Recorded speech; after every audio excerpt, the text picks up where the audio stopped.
Estimadas hermanas y hermanos, estoy nuevamente con ustedes para abordar ahora la 15ª clase del curso de Filocalía 2020. Esta sería la tercera clase en torno a los textos de Evagrio Póntico, que como habrán visto es polémico y controversial, porque además basa gran parte de su doctrina o de su enseñanza en Orígenes, quien fuera su maestro. Orígenes inició una serie de conceptos que influyeron mucho en los monjes posteriores, sobre todo en los eremitas y en la corriente que fue al desierto y que finalmente terminó también practicando la oración de Jesús y la oración continua como el método privilegiado de interiorización. Hay dos conceptos de los cuales hice audios que están en esta misma página correspondiente a la 15ª clase, que tienen que ver con el conocimiento profundo de la Sagrada Escritura y con la apertura de los sentidos espirituales. Ahí tienen el texto completo en los dos audios que he leído en base al libro de Javier Meloni, Conocimiento Espiritual en Filocalía. Él hace una muy buena síntesis de este tema. No puedo tratar a Evagrio sin tocar estos dos temas, el de la apertura de los sentidos espirituales y el del conocimiento profundo de la sabiduría divina que yace en la Sagrada Escritura más allá de una mirada superficial. Hay muchos conceptos en Evagrio que dejo de lado en estas tres clases, como son, por ejemplo, el tema de la vanagloria, el tema del amor por el dinero, el tema del demonio de la tristeza, lo que él dice sobre los sueños, que ustedes tienen en el texto digitalizado que hemos puesto oportunamente o en la versión en papel de Filocalía. Lo he dejado de lado un poco porque habíamos tratado sobre este tema de los vicios en Casiano, cuando hablamos de Casiano, y no quería ser redundante en esto. Es por eso que ahora me voy a dedicar a estos dos temas, profundizar un poco en ello y después avanzar sobre otros. Hemos tratado ya sobre los sentidos espirituales, pero había uno o dos hermanos que me decían que enfatizara en esto porque era un concepto que en Occidente no se conoce mucho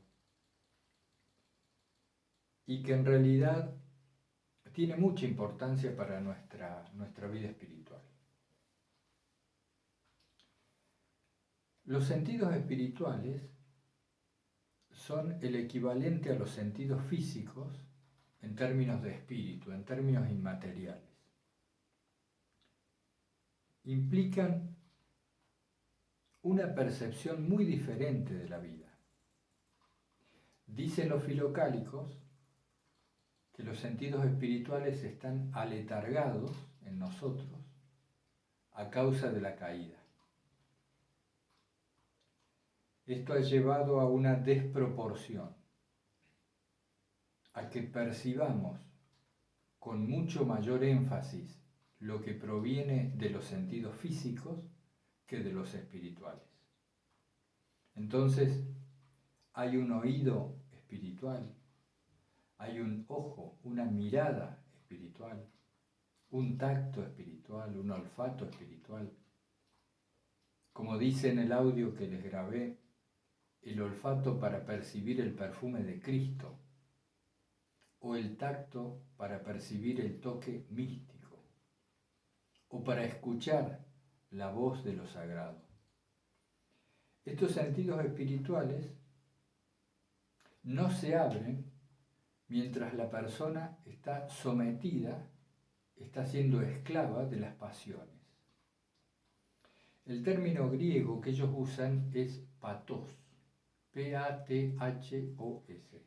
pathos, que como ustedes pueden advertir, es una palabra raíz para otras que usamos como patología, padecimiento. El pathos es una rara especie de empatía, en donde la persona se hace una, se identifica con alguno de los atributos del cuerpo. Entonces, si bien hay diversos significados para la palabra griega pathos, la que se usa en Filocalía es en el sentido de padecimiento. Entonces, mientras la persona esté sometida a los padecimientos, a las patologías del cuerpo, esto es, a las pasiones, no va a desanestesiar, no se van a despertar sus sentidos espirituales. Y con ello se pierde la posibilidad de la transfiguración del mundo. Porque lo que está detrás de esta doctrina de los sentidos espirituales es la concepción de que el cielo puede vivirse ya en esta tierra. No será del mismo modo inmaterial que en la vida futura,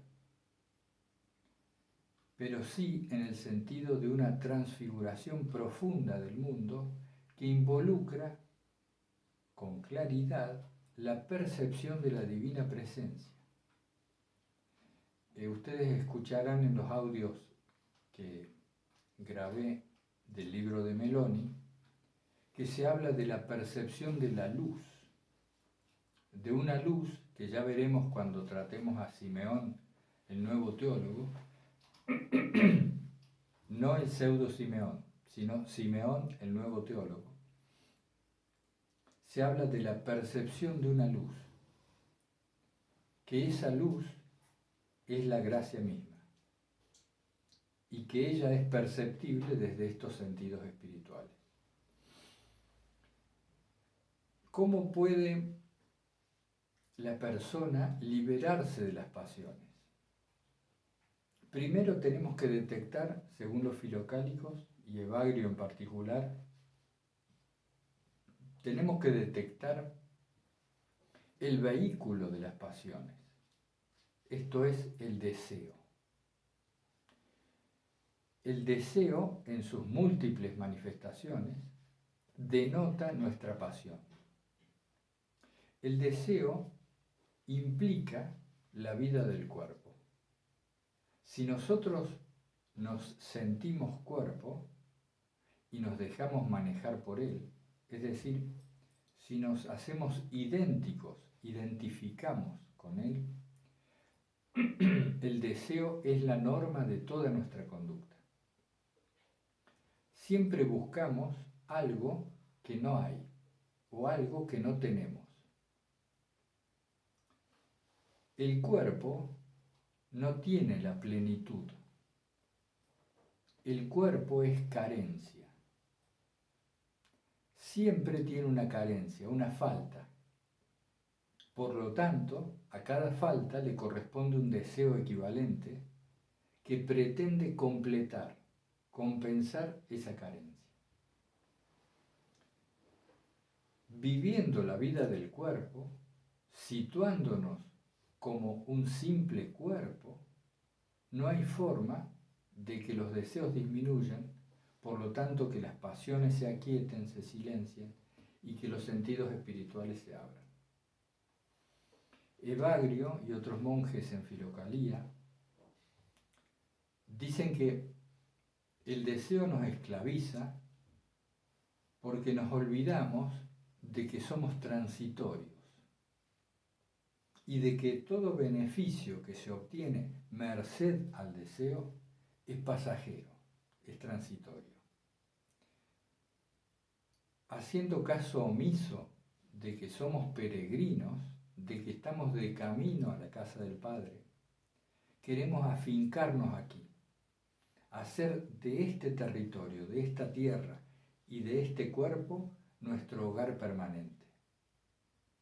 Olvidamos que somos espíritu, hijos de Dios, y que estamos llamados a la vida eterna.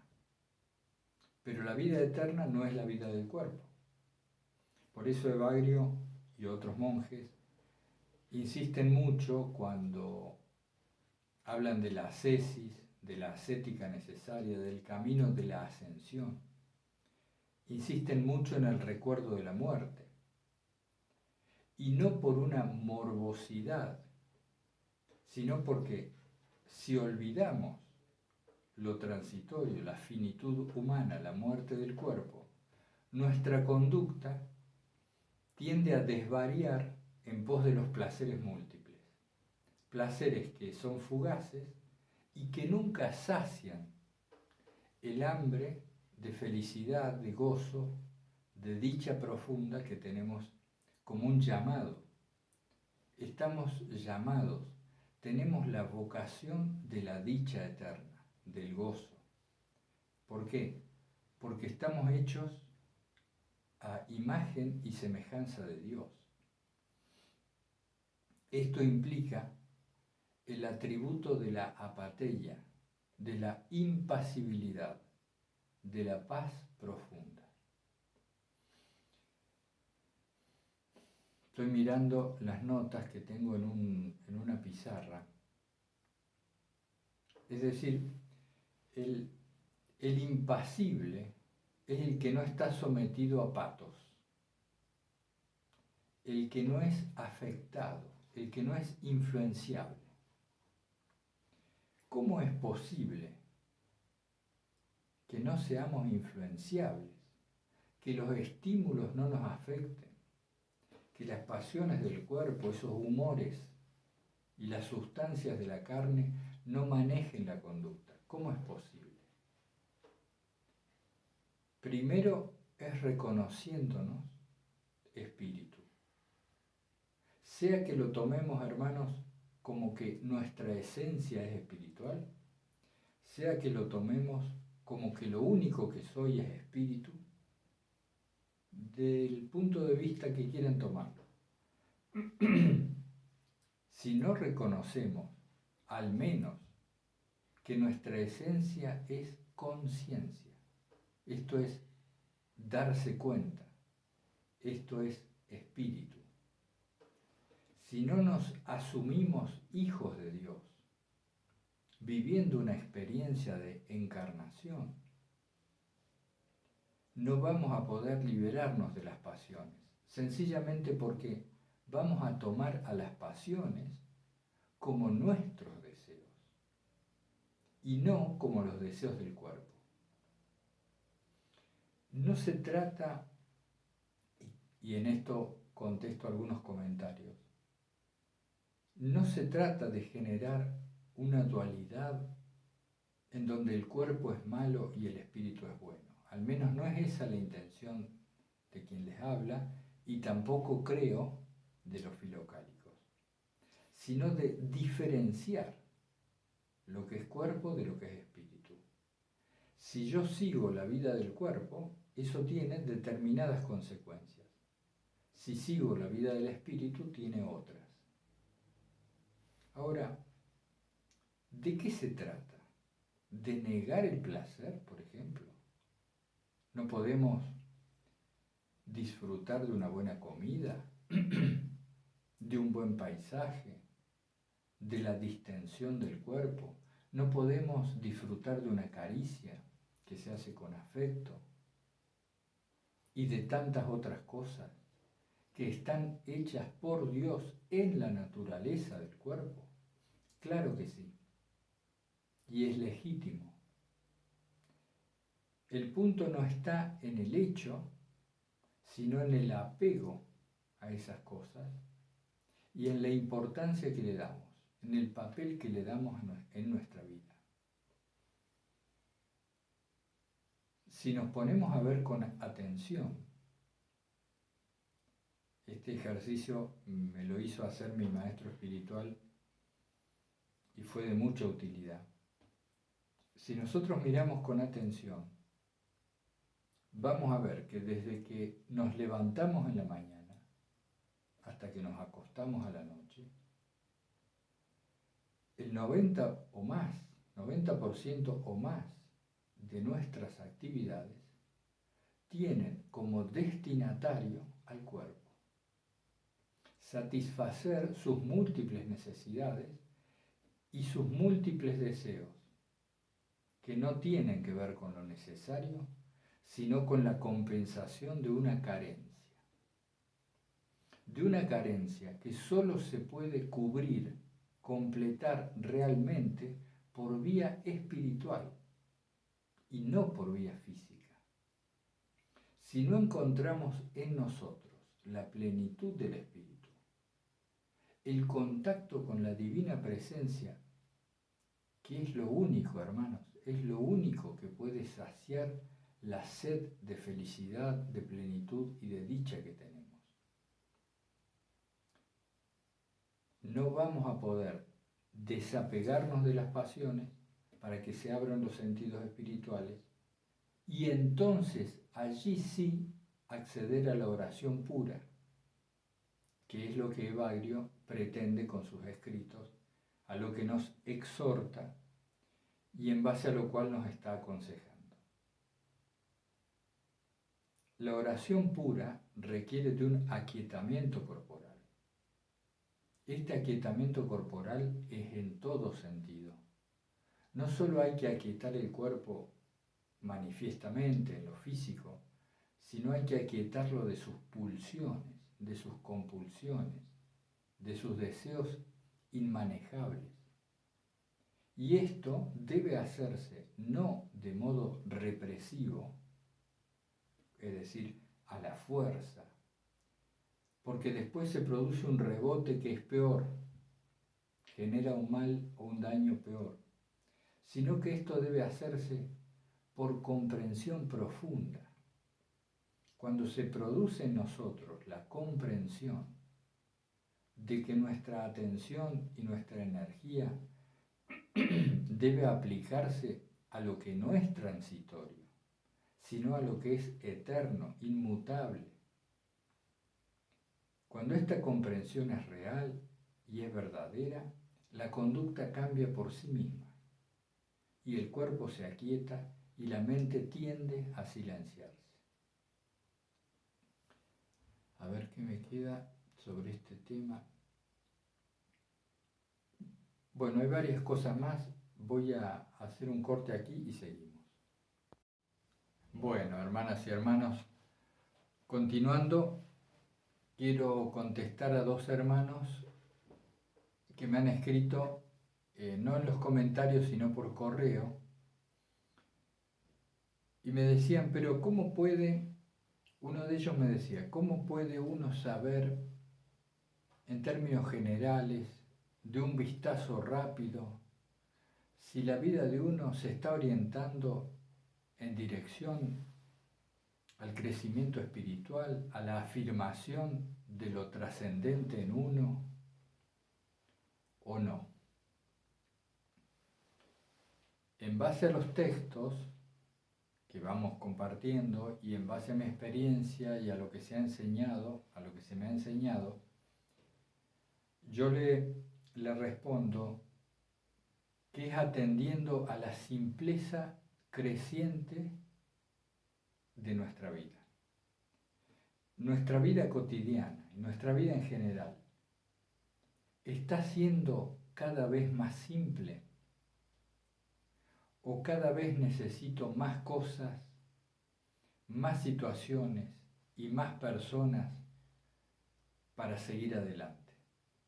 La simpleza. Y esto de la simpleza tiene muchas variables, muchas vertientes. Hay muchos aspectos que podemos observar y que nos van a dejar claro si nuestra vida tiende a lo simple o a lo complejo. Mientras más cosas necesitamos, menos cerca estamos de lo esencial. Hay una anécdota, yo recuerdo una anécdota con un amigo muy querido, que era sacerdote dominico, que en un tiempo tuvimos mucho contacto a raíz de sus escritos y de publicaciones, libros y demás. Y en alguna de esas ocasiones yo lo encontraba en momentos previos a sus viajes. Él viajaba porque daba clase en una universidad en otra ciudad. Y cuando me lo encontraba en esas ocasiones, a veces lo veía rodeado de valijas y de paquetes y demás. Y le pregunté por esto. Y él me confesó con toda humildad y me decía, mirá todo lo que necesito para irme una semana a tal ciudad. Él se iba una semana. Esto lo hacía una vez por mes.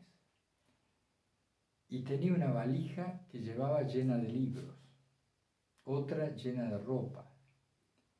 Y la cuestión era que, en suma, él se daba cuenta de que tenía muchas necesidades que no eran tales, que eran superfluas, que no podía ser que para irse una semana necesitara de tantas cosas.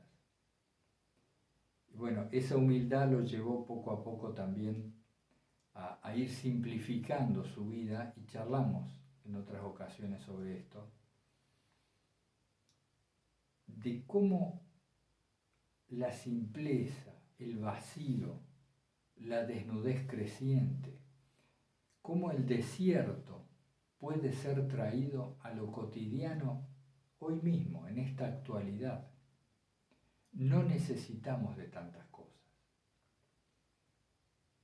Esto no es fácil de advertir, y una vez que lo advertimos, no es fácil de ser asumido, aceptado, de con humildad reconocer la cantidad de cosas que no nos son realmente necesarias, sino que son maneras en las que nuestra inseguridad busca compensarse.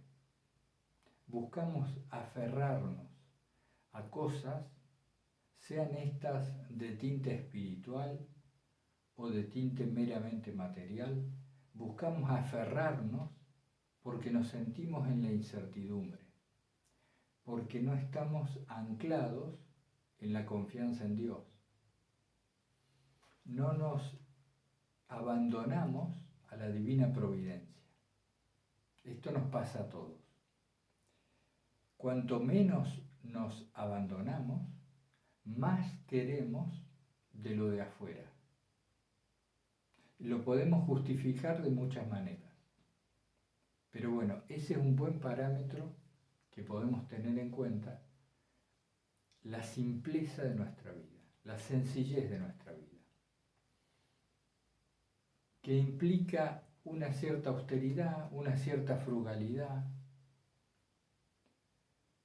una base cierta de tranquilidad, de silencio. Es un tema que da para más, pero bueno, quería basarme en los textos que voy leyendo de Filocalía y que voy estudiando para hacer esa síntesis, aportar esto. Que por supuesto todos estamos en la misma barca, vamos por el mismo camino, a todos nos cuesta esto, y por eso les decía, el intercambio entre todos es necesario y es positivo.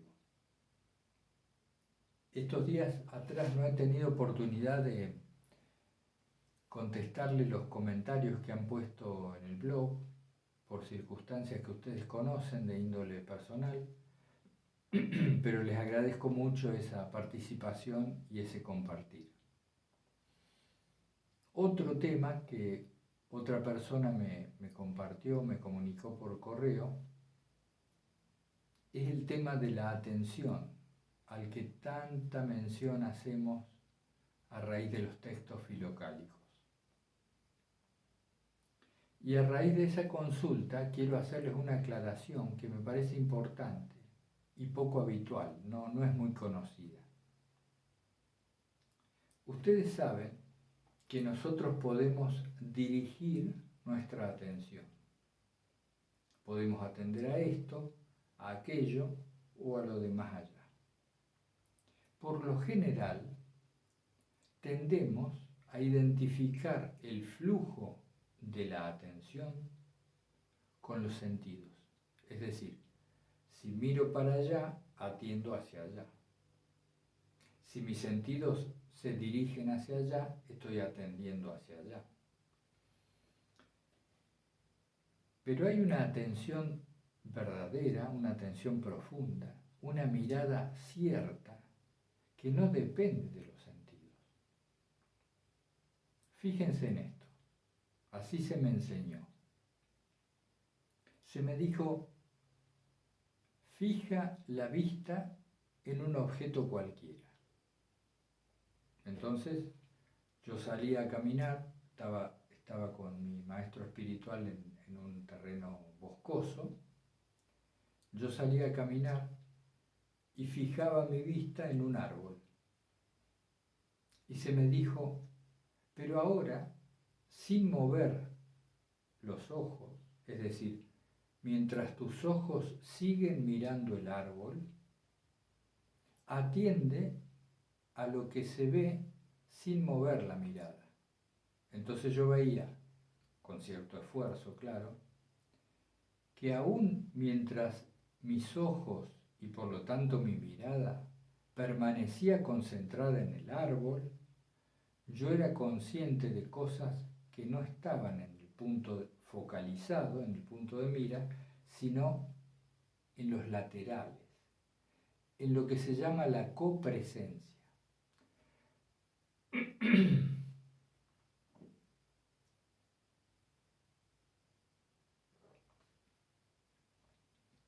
Allí descubrí lo que era la atención.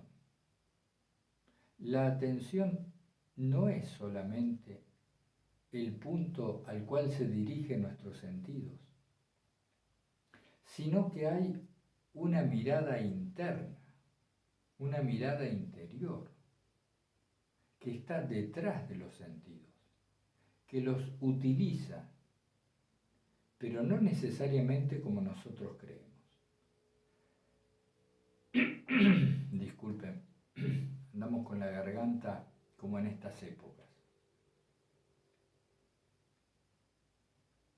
Es decir, hay una mirada interna que no es la mirada de los ojos. Cuando cierro mis párpados, se siguen viendo cosas, por ejemplo, imágenes, uno advierte pensamientos, se suceden distintas fotografías, por decirlo así, o películas, fantasías, y se observan sensaciones.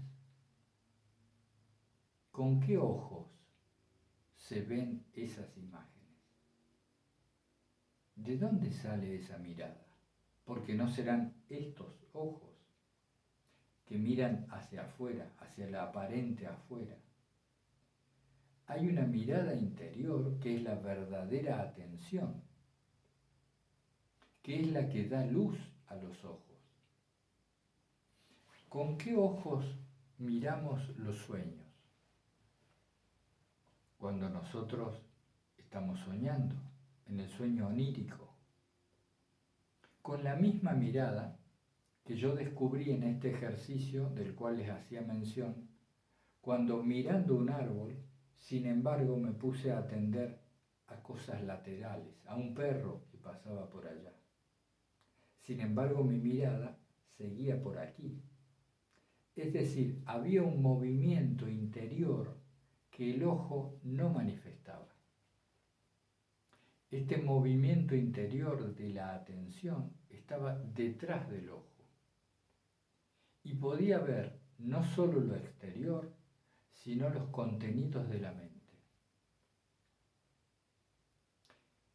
En esta atención y en la conciencia de ella es a lo que Nicéforo, el monje, se refiere cuando dice en su texto: en la atención yace el poder de resistir todo lo que pueda venir.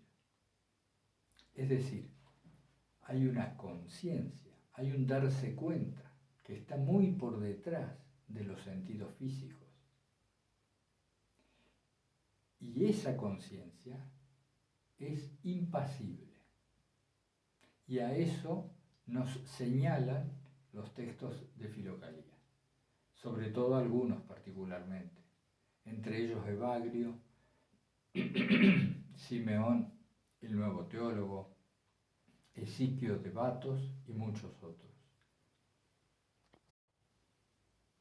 Bien, hermanos y hermanas, he interrumpido porque tenía la garganta la miseria.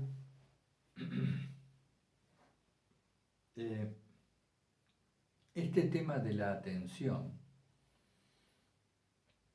tiene muchas implicancias, es bastante importante en nuestro cotidiano. Si nosotros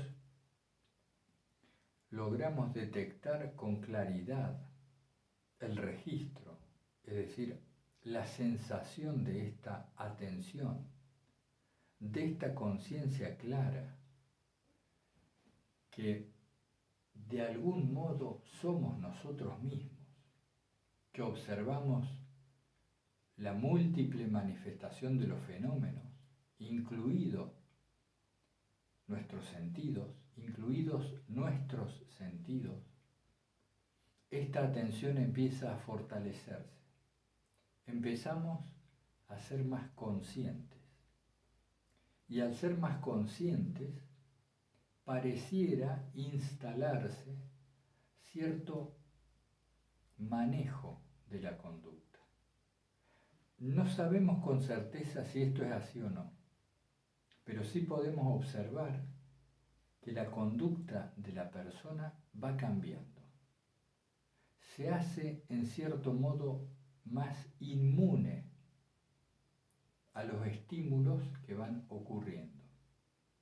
Por supuesto que con esta mención no nos va a ser suficiente. Incluso estoy pensando de agrupar, de recopilar y de hacer una síntesis de estos textos y de estas enseñanzas que me fueron transmitidas, a ver si en algún momento podemos organizar un día o dos en una especie de retiro solamente para entrenar este tipo de atención de la que estamos hablando. Pero no tengan dudas de que a ella se refiere Evagrio y otros cuando habla de lo que es necesario para la oración pura. La oración pura requiere el descanso, el asentarse en esta particular forma de atención a la que estamos haciendo referencia. Bien, queda otro tema que tiene que ver con las situaciones que a veces atravesamos.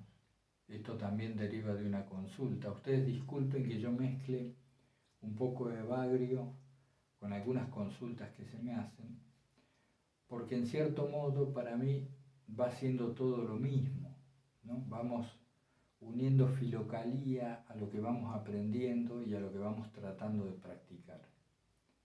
Entonces a veces me queda más fácil hacerlo de esta manera que ir dividiendo en vídeos diferentes y demás.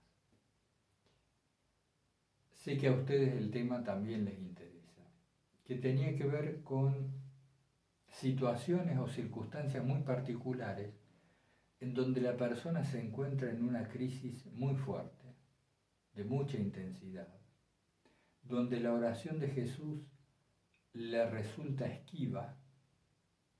Es tanto el malestar que la persona no se siente capaz ni siquiera de orar. No le sirve aquello de situarse en el dolor como motor de la oración. No le sirve. Es demasiado dolor. La depresión es muy profunda. Está como en medio de la tormenta. Y se me decía, ¿qué hacer en esa situación? Yo puedo contarles lo que a mí se me enseñó y lo que yo he puesto en práctica en algunas ocasiones cuando a mí mismo me sucede ese tipo de crisis.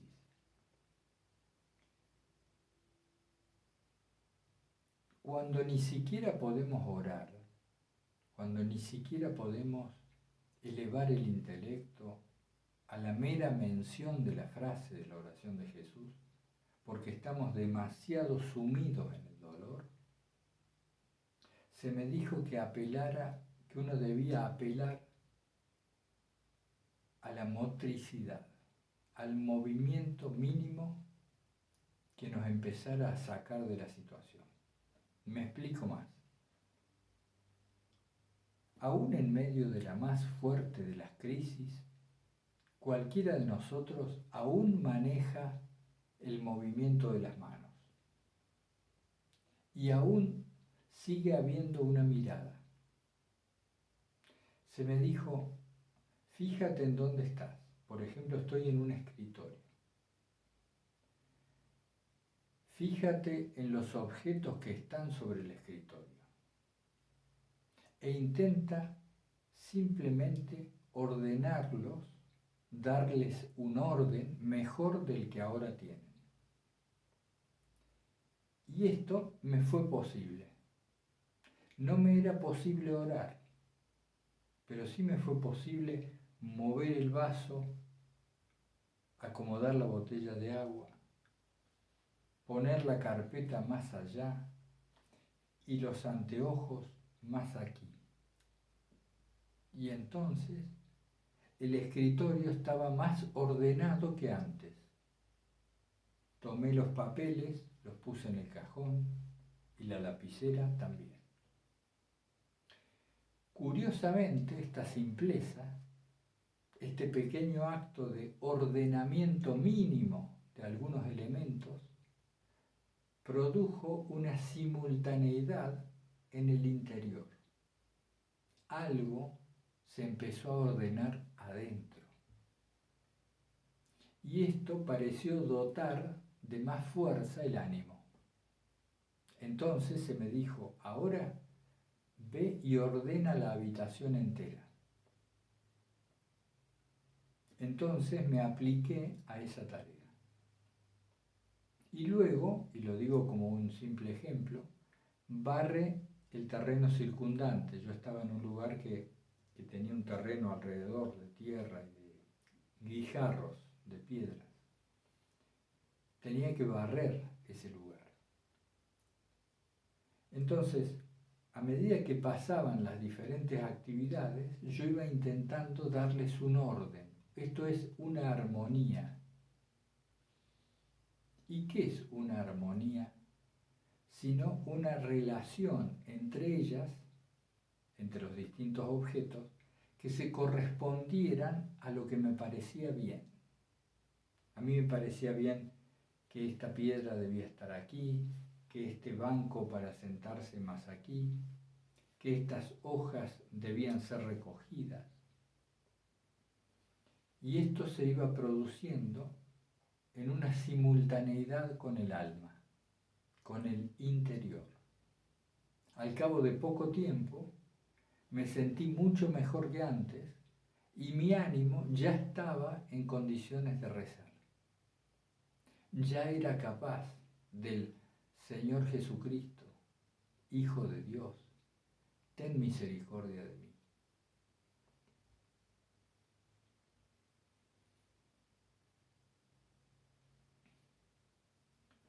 Cuando esto fue posible,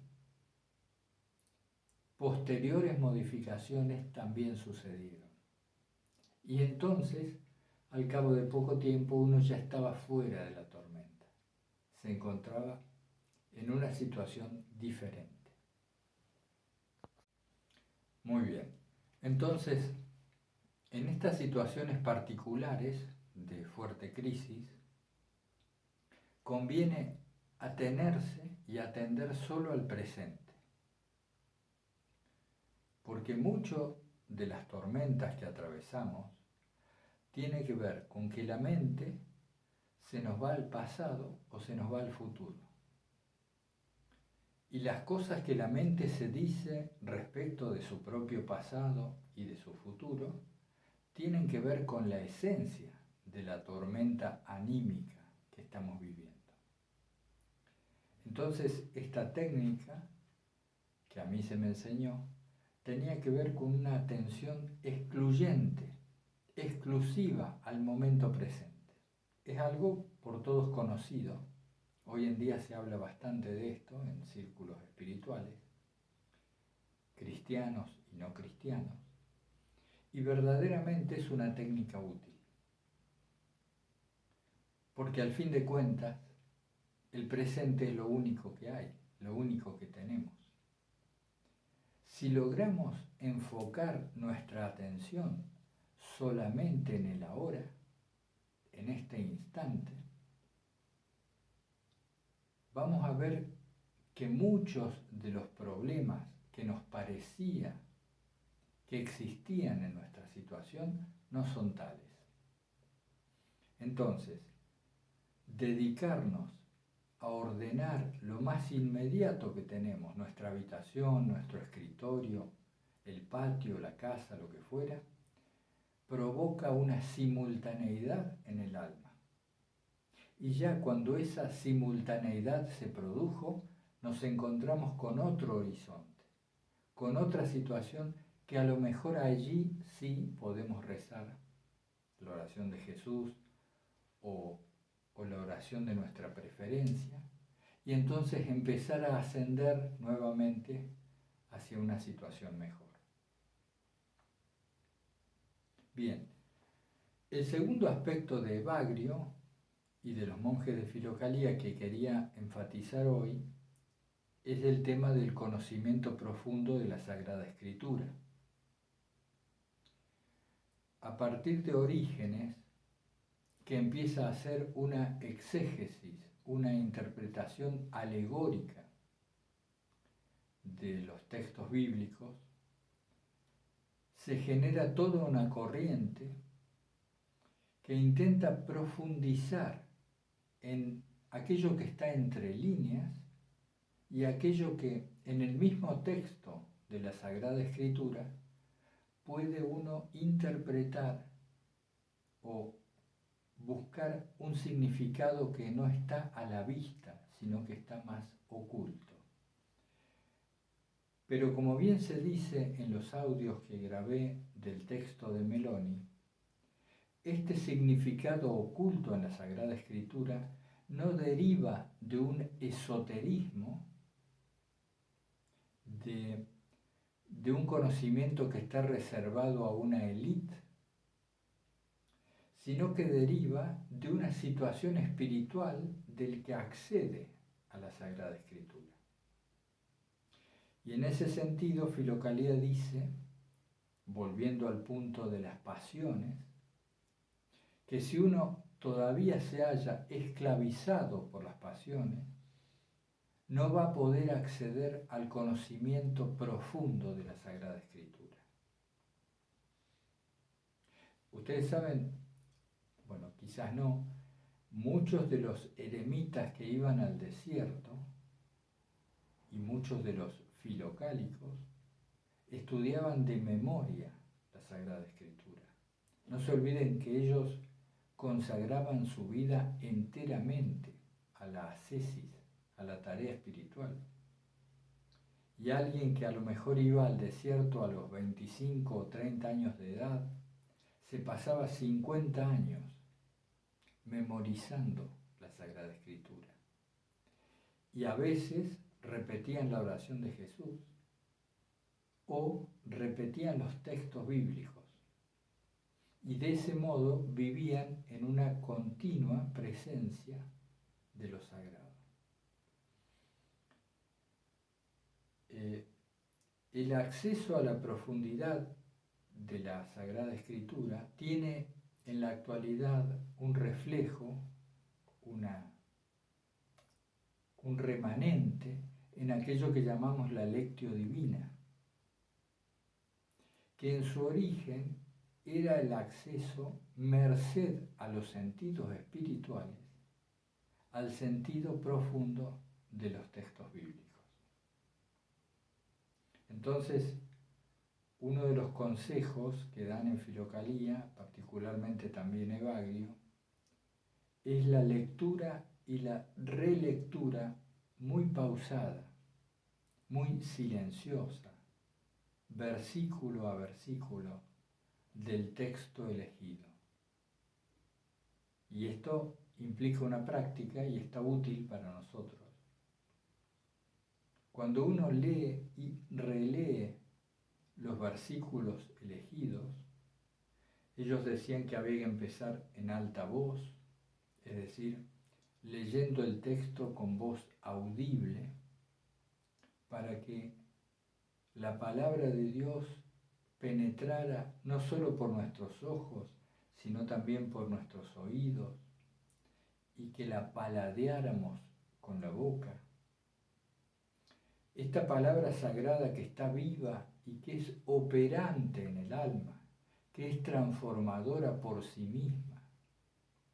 Yo me acuerdo siempre, hago una digresión, de una parte del libro El peregrino ruso, cuando aquel alcohólico le contaba a nuestro peregrino en una posada, antes del descanso nocturno, que cada vez que le daban ganas de tomar la botella, se ponía a leer unos versículos del Evangelio, y que acostumbrándose a eso venció el vicio.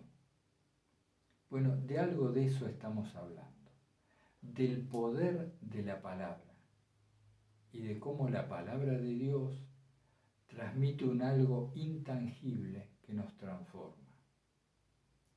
Pero para acceder a ello es necesario paladear la Escritura.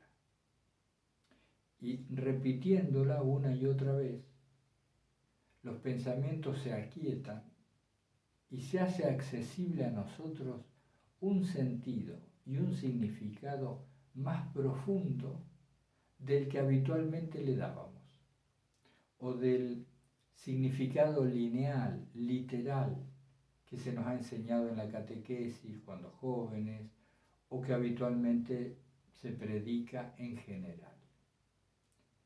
Hay algo más detrás. Y a esto hace referencia Evagrio y otros filocálicos. Y volviendo para cerrar el tema, es si se abren nuestros sentidos espirituales, como este significado de la Sagrada Escritura más profundo puede llegar a nuestro intelecto, puede hacerse accesible para nosotros.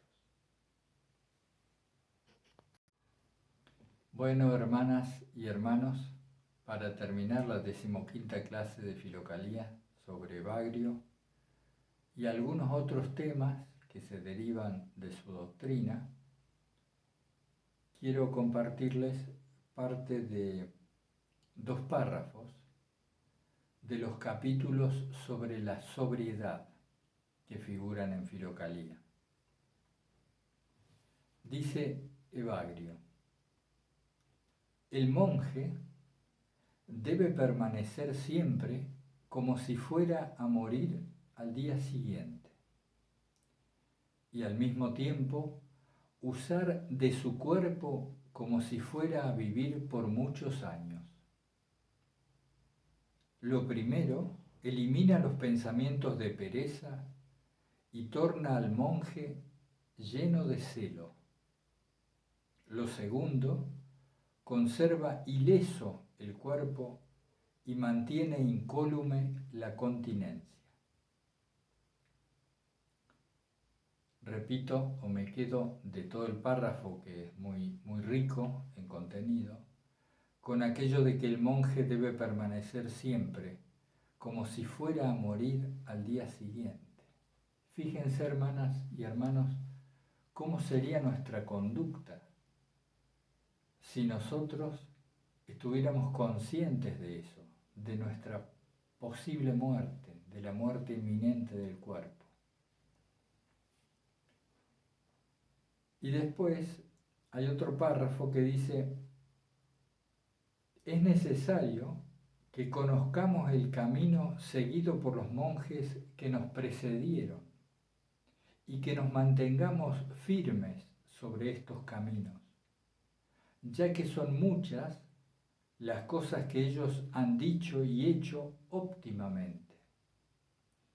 De entre ellas se destaca esto, perteneciente a uno de ellos. El régimen de comidas un poco severo y sin irregularidades, unido al amor. Conduce más rápidamente al monje al puerto de la impasibilidad. El régimen de comidas un poco severo, sin irregularidades, unido al amor, conduce más rápidamente al monje al puerto de la impasibilidad. Esto está en la página 124 respecto de los capítulos sobre la sobriedad en el tomo 1 de Filocalía. Finalmente, dice en su párrafo 5, la lectura, la vigilia y la oración detienen el intelecto vagabundo. El hambre, la fatiga y la vida retirada extinguen la ardiente concupiscencia. La salmodia, la paciencia y la misericordia aplacan la cólera en ebullición, porque todo lo que está fuera de medida es intempestivo y de corta duración. Trae más daños que ventajas. Toda una doctrina de la moderación que podemos ver también en Evagrio.